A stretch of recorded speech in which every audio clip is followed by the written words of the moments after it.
Hello பிரைஸ்லான், நல்லா இருக்கிறீங்களா? இந்த நாளில் கூட ஆண்டோடைய வசனத்தை நாம் தியானிக்க இருக்கிறோம். சங்கீதம் 143 அதிகாரத்தில் 10 வசனத்தை நாம் தியானிக்க இருக்கிறோம். இந்த நாளில் கூட வேதத்தில் சொல்லப்பட்டிருக்கிறது, உமக்கு பிரியமானதை செய்ய எனக்கு போதித்தருளும், நீரே என் தேவன், உம்முடைய நல்ல ஆவி என்னை செம்மையான வழியிலே நடத்துவாராக. பிரியமானவர்களே, இந்த நாளில் கூட ஆண்டவரிடத்தில் சொல்லுவோம், ஆண்டவரே என்னை நீர் வழி நடத்துங்க, உமக்கு பிரியமானதை செய்ய எனக்கு சொல்லுங்க. அது எப்படி சொல்லுவார் அப்படின்னு கேட்கும்போது, ஆண்டோடைய வசனத்தின் மூலமாக ஆண்டவரை நீங்கள் ஆண்டோடைய வேதத்தை நீங்கள் வாசிக்கும் போது, தினந்தோறும் வாசிக்கும் போது ஆண்டவர் அந்தந்த நாளுக்குண்டான காரியத்தை ஆண்டவர் உங்களுக்கு நீங்கள் என்ன செய்ய வேண்டும், நீங்கள் என்ன சொல்ல வேண்டும், நீங்கள் எப்படி எங்கே நடக்க வேண்டும் என்று சொல்லி ஆண்டவமும் தெளிவுமாக உங்களுக்கு வெளிப்படுத்த ஆண்டவர் வல்லமையுள்ள சித்தமுள்ள தேவனாக இருக்கிறார், வல்லமையுள்ள தேவனாக இருக்கிறார். ஆகவே அவருடைய வசனங்கள் இன்றைக்கும் எழுதப்பட்டவர் என்று விட்டுவிடாதீங்க. இன்றைக்கும் அந்த வசனம் உயிர்ப்பிக்கிறது. இன்றைக்கும் அந்த வசனம் நம்முடைய வாழ்க்கையில் அற்புதங்களை செய்யும்.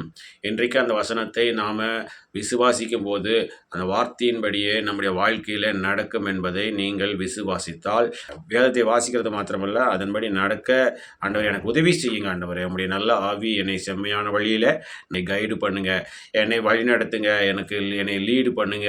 அல்லேலூயா. ஆகவே ஆண்டவர் எல்லா விதத்திலும் நமக்கு உதவி செய்ய வல்லமுள்ள தேவனாக இருக்கிறார். உங்களுடைய செம்மையான வழியில் என்னை நடத்துங்க ஆண்டவரே, உமக்கு பிரியமில்லாத காரியத்தை நான் செய்யக்கூடாது என்று சொல்லி ஆண்டவரத்தில் சொல்லும்போது நிச்சயமாக ஆண்டவர் நம்மோடு கூட இருந்து அவர் நம்ம நடக்க வேண்டிய வழியை காட்டுவார். ஆண்டவருக்கு பிரியமானதை செய்ய நமக்கு போதித்தருளுவார்.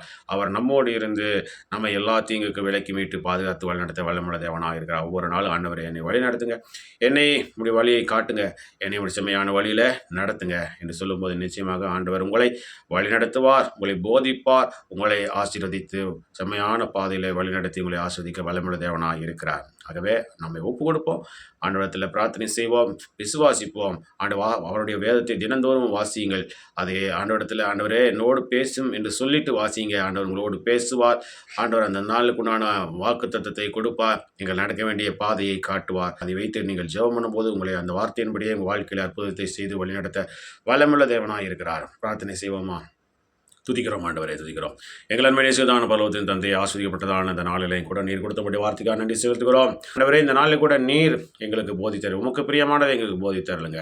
நீர் தான் எங்கள் தெய்வம், உம்முடைய நல்ல ஆவியானவர் எங்களை செம்மையான வழியிலே நடத்துங்க ராஜா. இந்த நாளில் கூட ஆண்டவரே, உமக்கு பிரியமில்லாத காரியத்தை நாங்கள் செய்யாத படிக்க முடியும். உமக்கு பிரியமான காரியங்களை செய்கிறவர்களாக, பிரியமில்லாத வாழ்க்கை வாழாதவர்களாக, ஆண்டவர் உமக்கு பிரியமுள்ள வாழ்க்கை வாழ்கிறவர்களாக எங்களை மாற்றுங்க. எங்கள் ஆவி, ஆத்மா, சரீரம் எல்லாவற்றையும் ஒப்பு கொடுக்குறோம். நீர் அதை ஆளுகை செய்யுங்க, எங்களை வழி நடத்துங்க, செம்மையான பாதையில் வழி நடத்துங்க.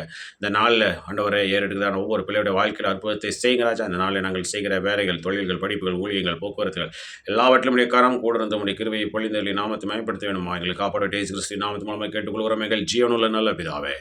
ஆமேன், ஆமேன், ஆமேன். பிரியமானவர்களே, அவருக்கு பிரியமானதை செய்ய உங்களுக்கு போதிப்பார். அவருடைய செம்மையான வழியில் உங்களை நடத்த ஆவியானவர் உங்களை வழி நடத்துவார். ஆமேன்.